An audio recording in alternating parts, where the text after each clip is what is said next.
Hey guys, Barry here and welcome back to your gaming station, Nintendo Back to Gaming. And today is a very special podcast. Not only is this developer team here with us today, but they are also Irish and one of them is local as well. Hey guys, how are you? This is of course Spooky Doorway and we have Paul Conway, Dave McCabe, and of course Tracy McCabe. How are you guys? Hi, How you Barry. doing? How Hello. are you? So what's the Nice to crack? see Connor's to talk to. you. Tell me, come on. Yeah, happy enough to be here and really happy to have the game out on the Switch. And it's really exciting seeing the little Nintendo symbol beside a thing that we made. Yeah, Yeah. it's kind of cool. Like, was your game first revealed for Switch last year, if I'm correct? It was before Christmas, probably around November-ish. I think Yeah, we yeah. said yeah, like the actual getting it onto the Switch bit straight up wasn't all that hard, but getting it through lot check is kind of difficult, you know. Yeah. So it took a little bit of time. Yeah, so guys, whoever doesn't know you, let us know who you are and what is it that you do actually. What's your role in the team? Paul, do you want to go first? Okay, yeah, so we're Spooky Doorway, an Irish indie developer. My name's Paul, and I'm the artist and kind of PR guy for the company. My name's Dave McCabe. I did the writing of the game essentially. We all did the design together, but the actual story and content and stuff is what I did. And I sometimes answer community stuff like the forums and that. Yeah, I'm Tracy. I make all the bits work. I do like the programming and stuff. Also help out with design and any other shite that needs doing. Just like when you're on a team when there's only such a small number of us, kind of, Yeah, I you do guess a lot we of- all just end up doing everything just to keep things going. Yeah, Although I can't draw for shite. yeah. Yeah, so guys, like, where did you all meet? Was it in college or, like, what way did that work out? Inish Boffin. Yeah, weirdly enough. We were at there's a couple of game retreats, sort of just retreats for game developers, and one of them was on Inish Boffin a few years ago. Myself and Tracy, we went across, and Paul was going across as well, and we just kind of hung out for most of the weekend.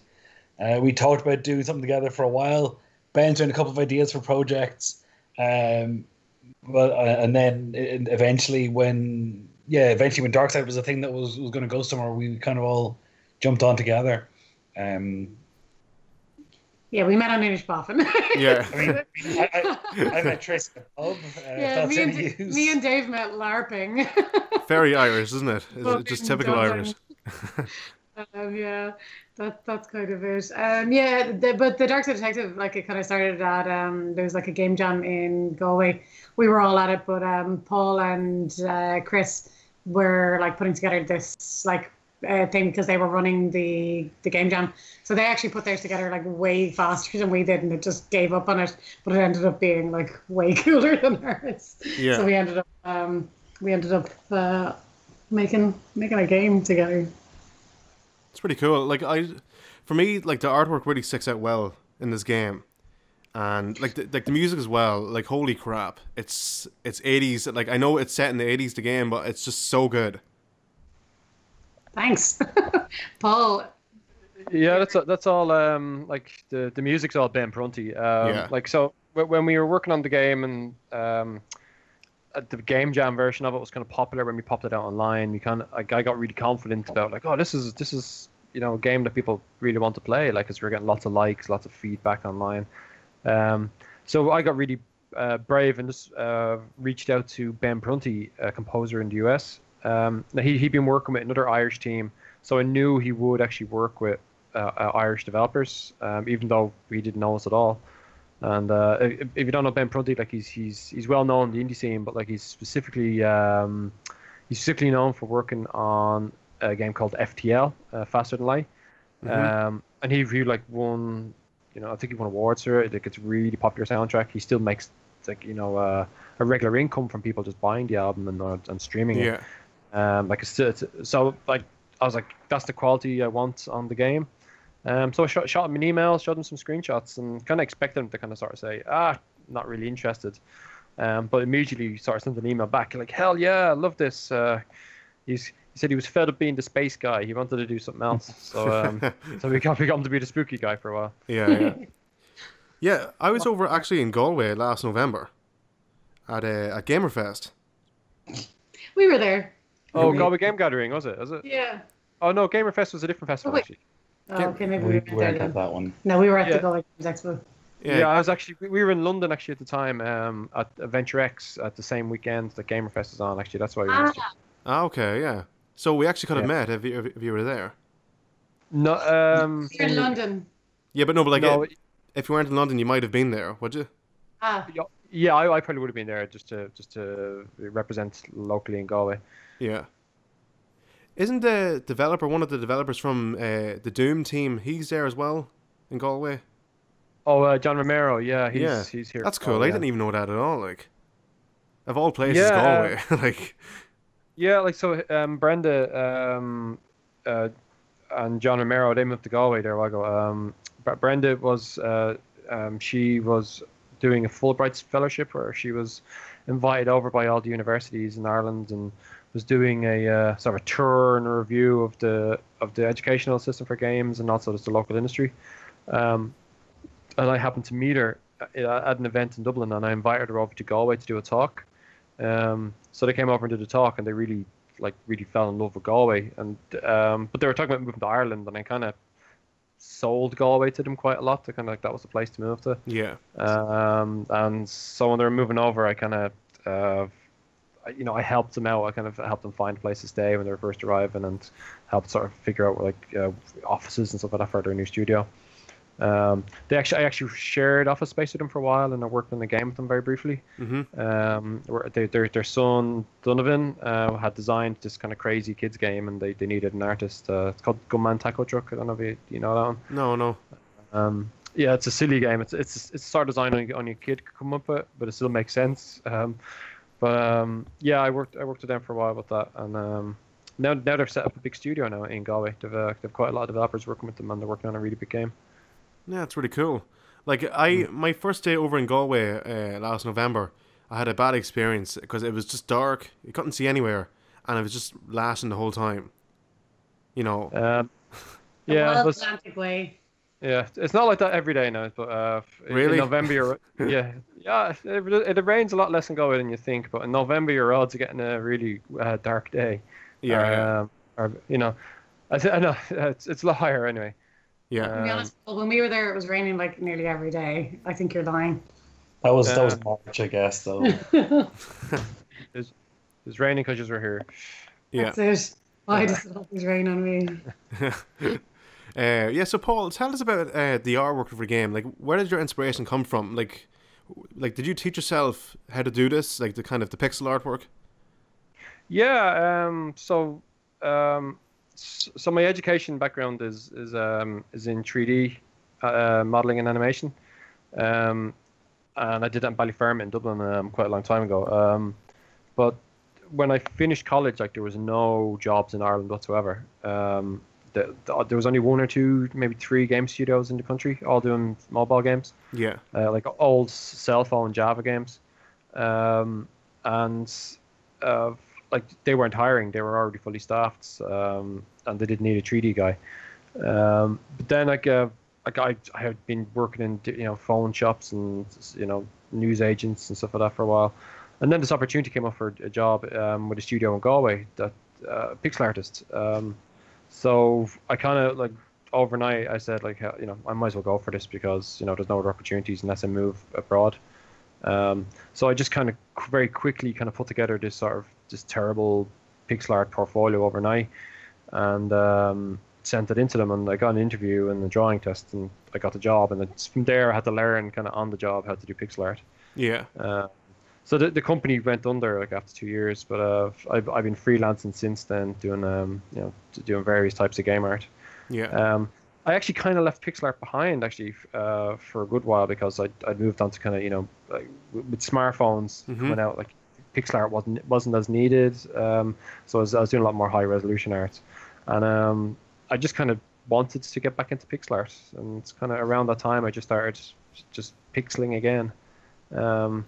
The inspirations for it, I suppose, are all the obvious kind of the old games. But like the actual distinct sort of style it has of kind of very low, like just specifically low resolution, and the kind of the high definition colors and lights on top of it, that kind of came about because we were cramming it into a game jam. I needed to do something quick that looked good. We had like only 8 hours to make a game. Oh wow! So it was so basically I kind of was like, right, less pixels means less work, and the colors makes it kind of, the HD colors makes it look a bit more polished. So it's kind of very just rammed together really quickly. And I just kind of, on the day, I just kind of accidentally landed on something that had a lot of charm. Mm-hmm. And when we decided to turn it into a full game, like we all met, like, when Dave and Chase were on board, and we were all talking about kind of what to do with the game. Like we even discussed sort of making the graphics more high resolution and a lot more detail in them, but we kind of decided that we'd had such a positive response to how it looked. We decided to keep it as it was and run with it and see how far we could push it. Yeah. Now, Dave, is it your first time writing for a game, or have you done stuff before in the past? No, I've been working in games for about I've been writing for games for about 6 years. But the nature of games is a lot of cancelled projects inside of that. It's probably the first game that's done reasonably well. Very well. Don't undercompliment yourself. Okay. But yeah, though it's no, yeah. To answer the question, been writing for a couple of years, but nothing of note until Darkside. He works for Greenheart Games at the moment, so they're working on another game currently. Yeah, we're working on Tavern Keeper as well, and have been doing so alongside the development of Darkside. We've been working on that. Yeah. Now, Tracy, what about you? Is this your first game that you've ever worked on, or have you worked on stuff before as well? Yeah, no, like I've worked on other stuff as well, and I've been like coding for a long time, like undergraduate in engineering, and then been kind of programming since. So the last game I was working on was over in Germany, but it was like a kind of free to play MMO kind of stuff. Just I was a server developer there, though this is more gameplay programming. So yeah. Now, please don't take this the wrong way, but it's very rare that we see a female programmer in the industry, I think. Well, like Ireland anyway, I see. You don't really hear many. Well, I don't know. Yeah, like in work there and stuff like that. Yeah, there does tend to be much more men than women, but our numbers are growing. We are becoming stronger, and soon we will conquer, take over, and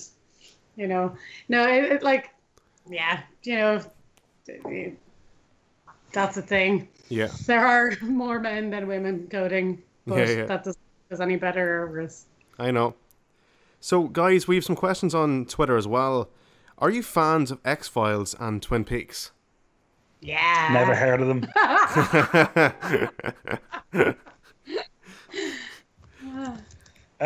Yeah, I mean, we all grew up with Twin Peaks and X-Files and Erie, Indiana, and American Gothic and all that kind of stuff.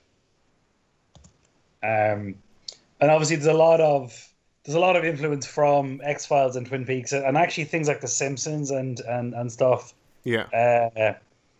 And obviously, like, classic point and clicks and all that. But yeah, mostly our influences would be TV and film. Some of the shows you mentioned and a couple of other bits and bobs on the way. Dave's background is mostly in like kind of film and stuff like that as well. Yeah. So like there'd be a lot of influence from that, probably coming into the writing and the composition of how we actually made the game. Like I don't know, like if you played it, like it's set out a bit like a TV series. So everything is like a little bit kind of Monster of the Week-y, a bit like X-Files and stuff, or a bit like Dave says. With kind of a slight thread running through it, but mostly just you can kind of bang in and out. And that's kind of like, we'll keep probably releasing other little episodes and stuff, and maybe like a season 2, but keeping that kind of similar format. Yeah, but there is more influence from probably TV and film than the other games, to be honest. Now, I know I have the game on PC as well. I bought it on Steam, and I know there's an extra chapter. Have you any plans for the Switch version yet, or? Yeah, definitely. So like me and Dave just moved house there. Yeah, we're just trying to get a little bit of time. When the switch to get it through lot check, it takes probably like a month or two. The entire process of going back and forth. So actually, it was already in lot check when we finished and released the Christmas case. So if we were to put it back in, we would have gotten put off for about another month. So we just didn't want to put off releasing by putting in a different version of it. But yeah, as I said, we've just literally moved to Dundalk like this week. Like we finished moving our stuff in on Sunday, and I started working in DKIT. So like maybe in a weekend or two when I settled, I'll sit down and work out all the bits and bobs and put it through the process again. So like I'd hope that we'd have it on in the next month or so, or as soon as it gets through Nintendo. Really, that's just a big black box. You know, you never really know what's going to happen. Yeah.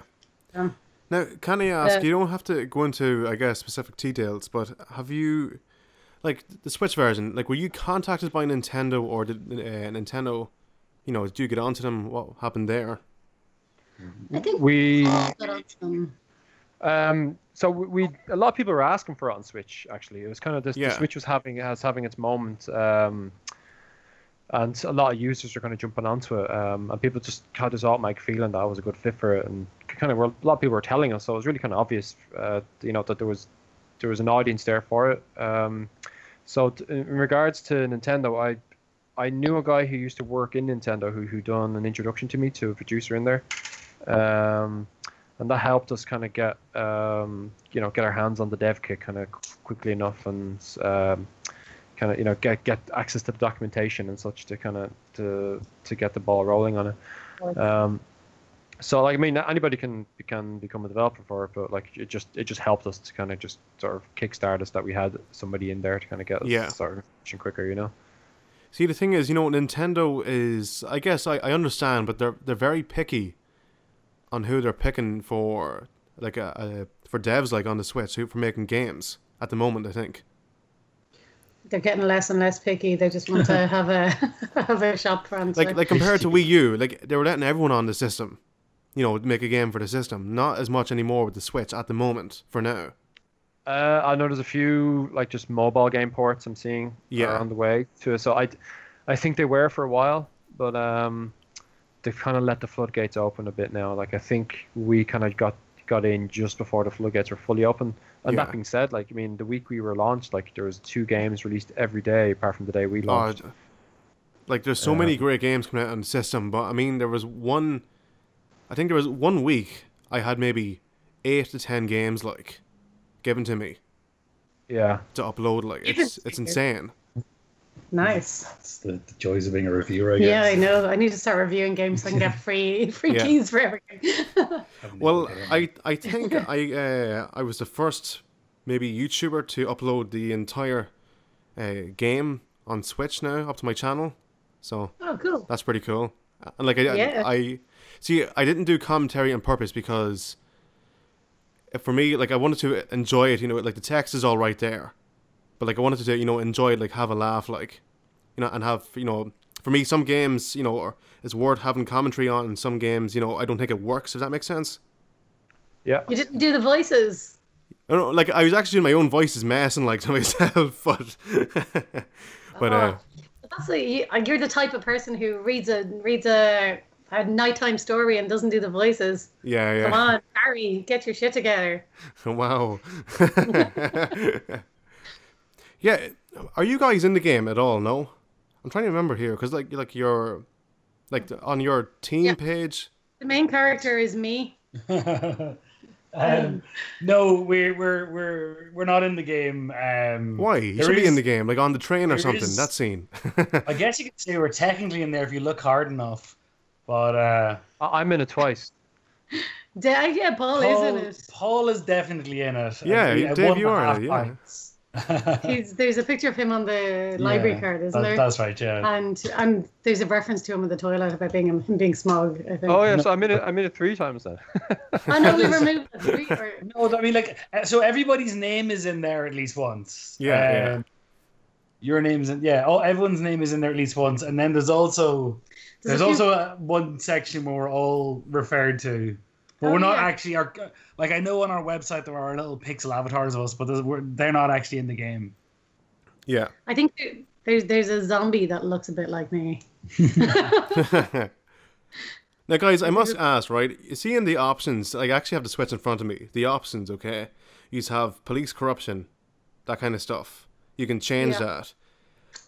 You can change all that there. And is that only for fun, or does it actually work? You've still on. It actually works. Like, what does that do? Like, does it change the comedy or? Changes the level. Yeah, it changes the comedy. It changes how funny the game is. Okay, right. Okay. Of course it doesn't. No, it's nonsense. It's only just a silly thing. Are you serious? Yeah. Why would you lie to me on? Like, even the graphics as well. I was like, oh, okay. Like, I changed. I was like, oh, like, I kept changing it, right? And when I close the game fully and go back on, it would go back to high definition. And it's like, why isn't it changed? Yeah. Why can't I play this 2D pixel art game in VR? Isn't VR one of the options? It is, yeah, virtual reality, yeah. No, like, they were just silly throwaway things. Like, the game, like, obviously the game's littered with little gags. Yeah. The game itself, but, like, the credits have a load of gags in them. The Steam page has jokes in it. The menu has jokes in it. Like, our Twitter and Facebook, everything's just, we're just trying to have a bit of fun. Yeah. So nothing. Yeah. I'm afraid Shits and giggles. Those are dud menu items. So at least we have that. At least that's confirmed. Slightly guilty. Yeah. A lot of people loved it. I mean, a lot of people tweet out that picture of the police corruption. The police corruption one, yeah. Yeah. Okay. One bit in the game that was. I was like, oh my god, what the hell do I do here? Was when, I guess, the first time I played chapter, was it 3 or 4? You're in the police station for the Bertha, the retirement party. Mm-hmm.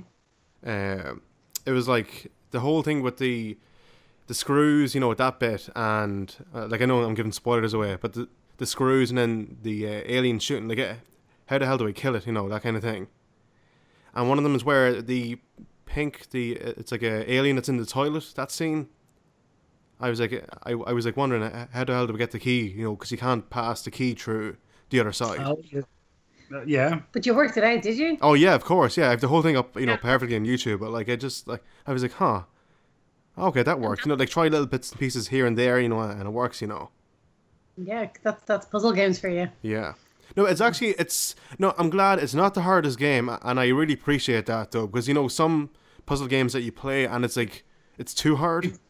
Yeah, well, you're trying to get that balance. Like, I mean, I know old like Monkey Islands and stuff were a bit harder, but they also like you only got one game a year back then, and that game had to last you. So the puzzles could be a bit more obtuse, and you also couldn't just jump onto Wikipedia or whatever. So now, like, if someone jumps out, if they alt tab out of your game to go look at a thing, they're gonna get caught up in Facebook and Twitter, or they'll stop playing your game. They'll forget where they were. They'll just shut it down.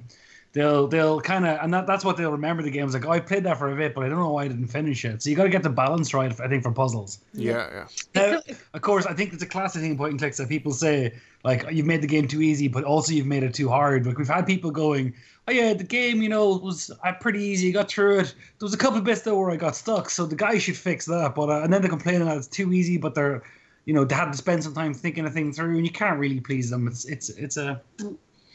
the result of a lot of playtesting though, like you can, but I mean, like if you get it out and you get it in front of people and you get them playing it and you like watch them, like, and you watch what they're doing. Yeah, exactly. And it's really interesting. Like we've changed entire puzzles and almost entire cases from sitting down and like looking at someone play over the shoulder. And a thing that like you wouldn't even think was like an interaction that you might even do. Someone does it and immediately you go, oh yeah, actually that makes totally good sense. I can see where their thinking was, but because you're so focused on, like, you've designed the puzzle, you know how it's supposed to go. You kind of. It's very hard to test a puzzle when you know the solution. You gotta pretend. Oh, what if I did this instead? Yeah, it's really hard to test your own game. Like it's really hard to, especially when it's a a puzzle with a solution, because you just see like You can't tunnel really forget vision. the known. It's the same reason with stories. Like Yeah, you always you always have that hidden bit of context in your head. That means when you read the stuff on the screen, it all makes sense because you know what they're talking about. But to someone else, that may be it's missing. Like it could be missing that crucial thing that makes it all hold together. yeah. Yeah. So if you're To anybody who is making a game, you should be play testing often. yeah, exactly. Get it in front of people as often as early and as often as possible. Yeah, yeah. Okay, at least that's good to know information, Tracy. But For anyone who might need it. yeah. So, how long did it take to run the game on the Switch? Like, I know you said it didn't take too long. Like, is the Switch? Is it very easy to, No, port over? it's not. No, it's not very easy to. Like, so we had to change the controls and stuff like that. I think and we had to change our save system. I think they were the two big ones. So we used Unity, which is just like a game engine, and we were using all the standard inputs for that. So like we had planned to port to console anyway, so I had to just kind of spend a bit of time like thinking about controls and thinking about like how it would work and like what felt right and what felt good, and kind of doing remappings and stuff of everything and making it so that like porting in the future was easier. And then the other thing was like the save system. Like, so previously the way we implemented it in the first place was kind of good. If you are, I don't know what way you're doing saving, but make sure you're saving to a file. Like, don't use something like player prefs or something like that, because the things like that won't work on console and they won't work in the Switch.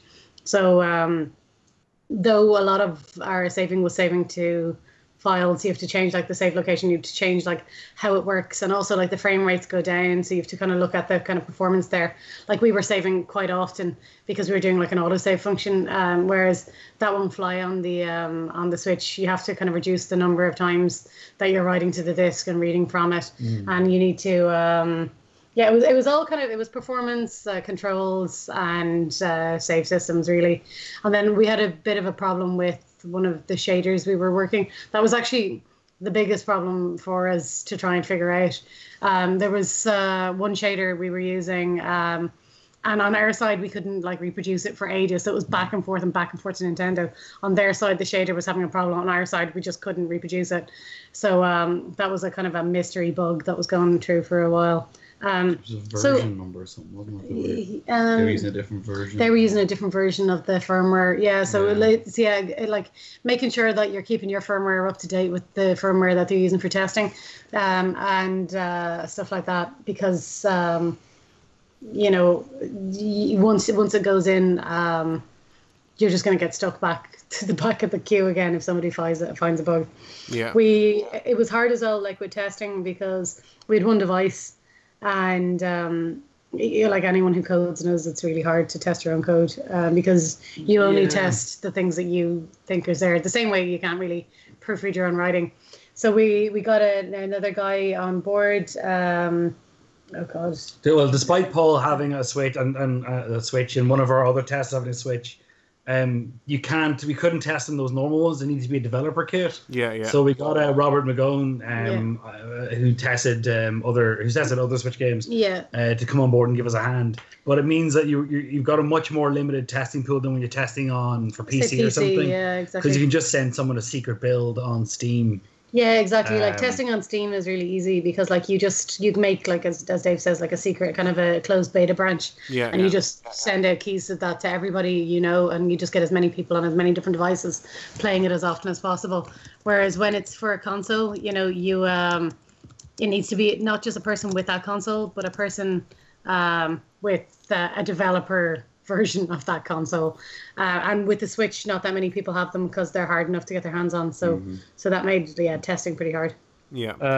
Robert's the tester. He actually was the lead tester on Thimbleweed Park. So that's cool. I have that game as well. Yeah, so he knew a thing or two about adventure games, so he was a perfect guy to have tested for us. That game is too hard. That game is so hard. Now, can I ask? What was I going to ask? Yeah, what would be your favorite point and click games that you played before? Gosh, my favorite point and click. If you had to pick one game, you know, age. No, not that long. I don't like that. I love the Book of Unwritten Tales. I love the Book of Unwritten Tales 1 and 2 and the Critter Chronicles. I think I love all of them. I really like The Longest Journey as well. I like all of the Dreamfall stuff. What are the things I really like? Yeah, obviously the Monkey Islands and stuff like that. What about you guys? For me, Space Quest 5 is my favorite of all time, and I love the old Sam and Max's. Yeah, not so much the new Sam and Max's. I haven't played the new ones. Like, I don't know if they're probably good. Like, but I just never got around to playing them.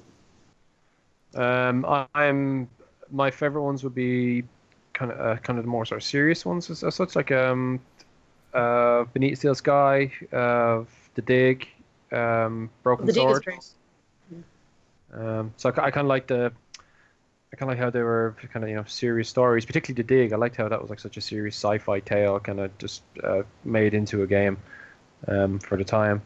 I'm always really inspired by them ones. And yeah, obviously I played all the other ones, all the more obvious funny ones, Monkey Islands and Day of the Tentacle and all that.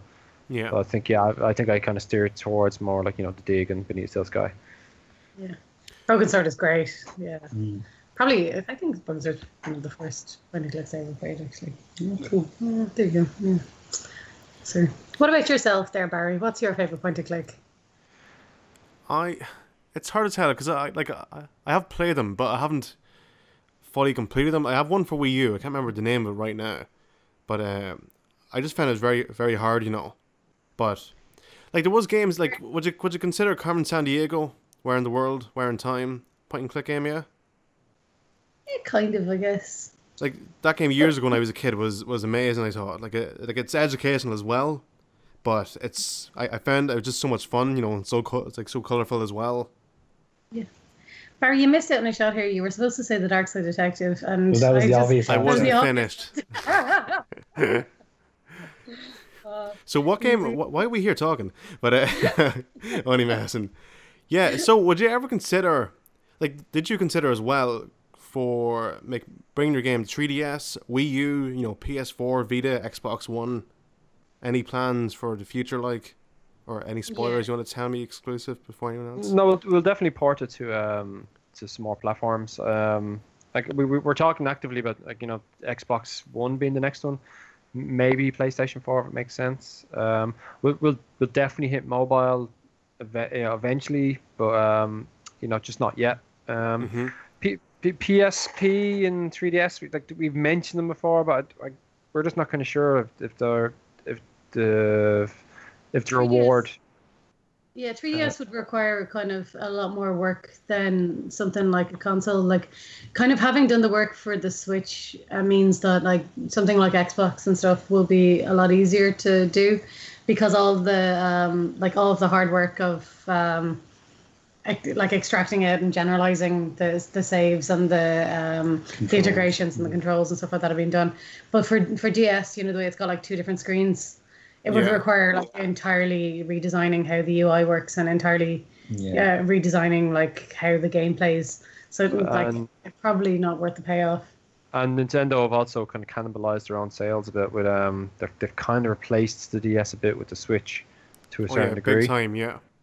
Mm-hmm. So like it's possible that, like, you know, that we could release it on it and like nobody'd buy it on it just because they're all using Switches now. You know, it's kind of hard to justify it at the moment, anyway. Yeah. Now, have you any plans for a physical copy down the line? We've spoken to some people about it. You can tell me after. No, it's there's been no decision made in it other than that we've done a bit of research on it. That's really all I can say. I'd love a physical copy of the game. Yeah. No, but like, who wouldn't? Yeah, like holding a game that you've made in your hands and showing it to your kids, like, you know, because like I was reading a tweet the other day about like how, you know, digital games are dying because we've no means of kind of continuing them as like the hardware goes defunct and stuff, and like people aren't keeping them and they're not surviving. Like, so there's just this real kind of there's just this art form that's just kind of falling away. Whereas if you got like a physical copy of it, you can like, you know, forever like hold it and be like, oh, remember I did that thing. It's quite nice. Yeah. Yeah. Now, I wonder Is it possible, like, I don't know if you know, is it possible to use a mouse in the PS4 version for talk's sake? Like, if you released your game tomorrow, like, is that possible? Because I know, like, you can use a mouse in the PS3, like, for moving around the menu and stuff, but for PS4, like, you can connect it in, but you can't actually use it as a input gamepad, like, so to say. Haven't a notion, Barry. I'm sorry. No, but that would be pretty cool though. Like even for your game on the PS4, like. Oh yeah. Like I'm sure, like if we could support being able to plug in a mouse and play it, it'd be grand. I've only looked at the Xbox now. I haven't actually looked at the PlayStation, so. Yeah. Unfortunately. Yeah. I don't. You're a bit ahead of us there. Yeah, you're ahead of the curve. You can tell us. I'll see if I can get some info for you and send it on to you. Cheers. Very good. Yeah. Yeah, so have any plans for more games down the line, even a sequel? Like, I know you're doing the DLC, but, like, have you got, like, a full-on sequel later on? Anything in mind, like, even more, like, instead of, would you change the artwork, for talk's sake, from 2D pixel to 3D, like an open-world game even? What would you do you think? Yeah, VR Dark Side next. No. That'd be so cool. Which I do have a VR headset, so I'm sort of there. Oh, so do we. It's absolutely brilliant. I love it. Yeah, no, we have loads of plans, but I think they're all kind of secret at this point. Unless, like, I don't actually know. Are they? No. Are they secret? We're talking about what we're going to do next, but we don't really have anything to announce, I think. Yeah. We're playing around with the idea of a season 2. That's of Dark Side Detective, and we have other ideas for other games. But we can't really say anything there until they're a bit more formed. Yeah. And ready for public consumption. Yeah. Now, I'm going to say this to you publicly, but if you need any voiceover in any of your projects, give me a shout. And I'll help you out. Our characters don't have mouths. They can't speak. I know. Thank you very much, Barry. Thank you problem. for offering your services. Yeah. All right, guys. I just want to say a massive thank you for coming on the show. I know you are busy doing the podcast soon, so we'll wrap things up there. So where can we find you on social media anyway, guys? You can find us at Spooky Doorway or at DS_detective. And on Facebook, we are just search for Spooky Doorway or Darkside Detective. Right. Or darksidedetective.com, and you'll get all our Twitter handles and all the links to all the different social medias there. Nice. Well, guys, of course, get this game on the Switch, Darkside Detective. Absolutely fantastic. You can check out the entire Let's Play on my YouTube channel. You can, of course, check us out on YouTube, Twitter, and Instagram, and for more Nintendo and Darkside Detective, keep it right here. Thanks for watching, and as always, guys, stay fresh.